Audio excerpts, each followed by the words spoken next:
साथियों नमस्कार, स्वागत आपका हमारे YouTube चैनल पे।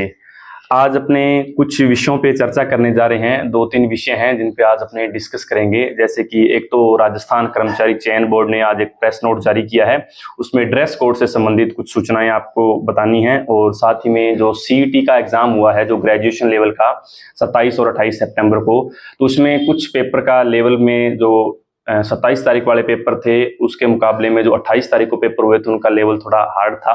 तो नॉर्मलाइजेशन की बात हो रही है। काफी अभ्यर्थी हमसे पूछ रहे हैं कि सर नॉर्मलाइजेशन होगा, अंक बढ़ेंगे या घटेंगे, किस पारी के बढ़ेंगे और किस पारी के घटेंगे, तो उस पर भी आज अपने चर्चा करेंगे। और साथ ही में एक वीडियो की जो वेटिंग लिस्ट है, वीडियो की वेटिंग लिस्ट के बारे में भी आपसे एक अपडेट हम साझा करने जा रहे हैं। तो इन दो तीन विषयों पर साथियों आज की वीडियो में चर्चा करने वाले हैं। तो सबसे पहले अपने बात करते हैं जो CET का एग्जाम हुआ है। CET स्नातक स्तर का जो एग्जाम हुआ है 27 और 28 सितंबर 2024 को दो पारियों में ये एग्जाम हुआ है। यानी 27 सितंबर के दिन दो पारियां थी और 28 सितंबर के दिन दो पारियां थी। तो इनकी बात करते हैं कि क्या रहेगा, इनमें क्या संभावनाएं हैं कि किस पारी के नंबर कम हो सकते हैं, किस पारी के नंबर ज्यादा हो सकते हैं। तो साथियों ये तो कंफर्म है कि नॉर्मलाइजेशन होगा, क्योंकि अगर इन चारों पारियों की बात करें, दो पारियां 27 तारीख की और दो 28 तारीख की, तो इनमें कुछ अंतर है। जैसे कि अगर अपने बात करें 27 तारीख की जो फर्स्ट शिफ्ट थी, पहली पारी जो थी, उसका जो पेपर का स्तर है वो मीडियम माना जा रहा है, यानी कि मीडियम स्तर का पेपर था। और जो 27 तारीख को सेकंड शिफ्ट थी वो भी मीडियम स्तर का पेपर माना जा रहा है।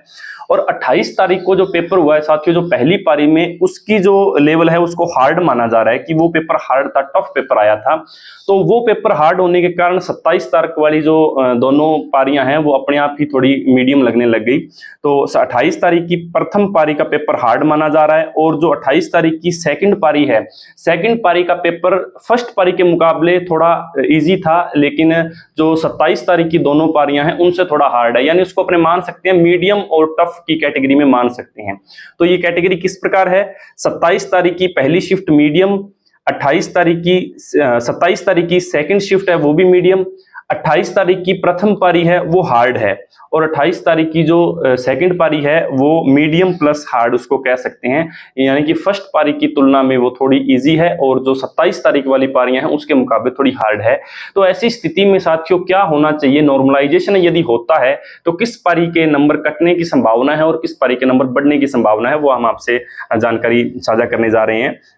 तो साथियों जो 27 तारीख की जो प्रथम पारी है, यानी जो सबसे पहली पारी हुई थी, उसमें नॉर्मलाइजेशन यदि होता है तो हमारे अकॉर्डिंग जो है उस पारी में नंबर कम होने की संभावना है, यानी 2 से 3 नंबर कम होने की संभावना है।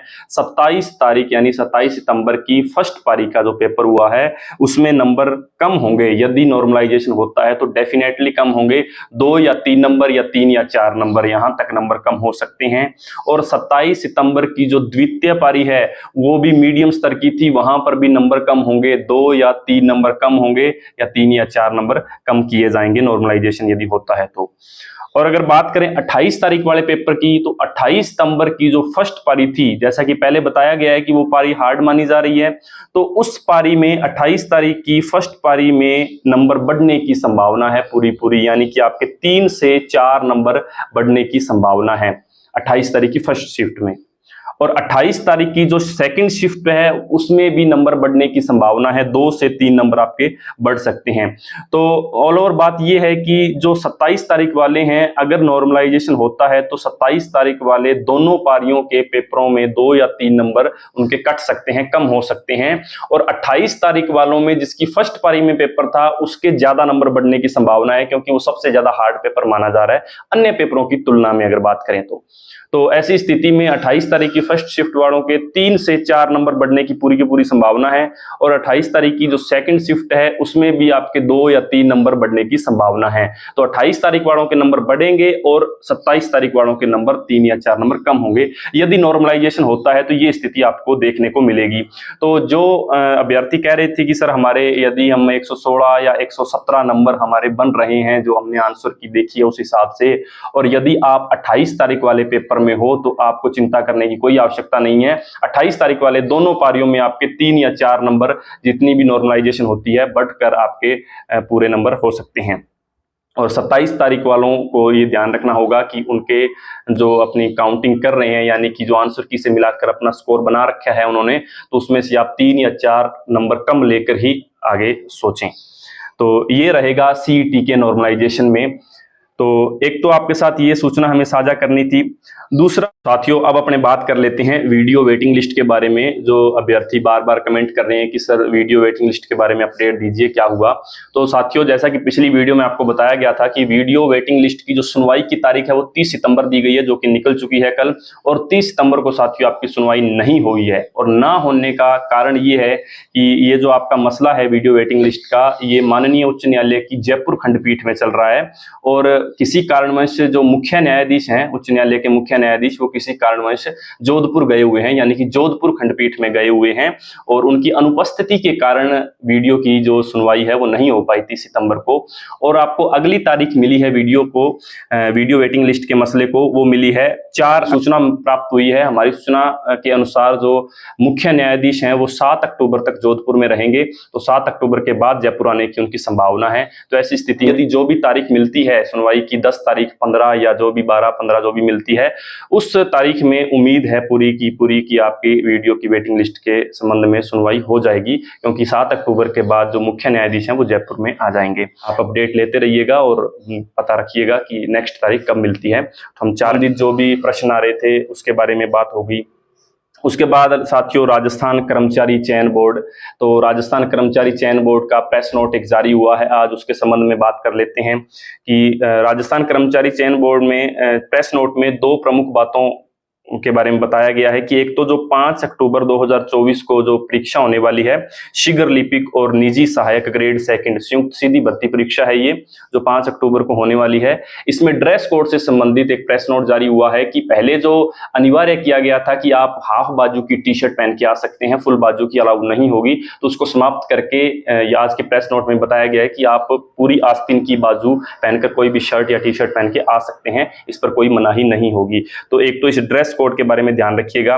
तो अब से ये शुरुआत कर रही हैं, ये जो अभी भर्ती हो रही है शीघ्र लिपिक और निजी सहायक ग्रेड 2 की भर्ती के लिए ये प्रेस नोट था। लेकिन आने वाली जो जितनी भी राजस्थान कर्मचारी चयन बोर्ड के अंतर्गत जितनी भी परीक्षाएं करवाई जाएंगी, संभावना है कि सभी में ये ड्रेस कोड लागू हो जाएगा, यानी कि हाफ बाजू पहन के आना जो है वो अनिवार्य नहीं होगा। आप पूरी बाजू की शर्ट, टी शर्ट जो भी है वो पहन के जा सकते हैं। इसके अलावा उस प्रेस नोट के अंदर एक रोल नंबर से संबंधित एक बात कही गई है कि यदि आपके जो ओएमआर शीट होती है, ओएमआर शीट के अंदर आपके 7 ब्लॉक दिए गए होते हैं रोल नंबर भरने के लिए, और अमूमन तौर पे जो है वो रोल नंबर 7 डिजिट का ही होता है। यदि आपका रोल नंबर 6 डिजिट का है तो ऐसी स्थिति में जो पहला ब्लॉक होगा ओएमआर शीट में वो 0 के द्वारा भरा जाएगा और बाकी 6 डिजिट में आपका रोल नंबर भरा जाएगा। यदि आपका रोल नंबर 6 डिजिट का होता है उस स्थिति में यह बात लागू होगी। यदि 7 डिजिट का है तो 7 ब्लॉक उसमें होते हैं, आप भर सकते हैं।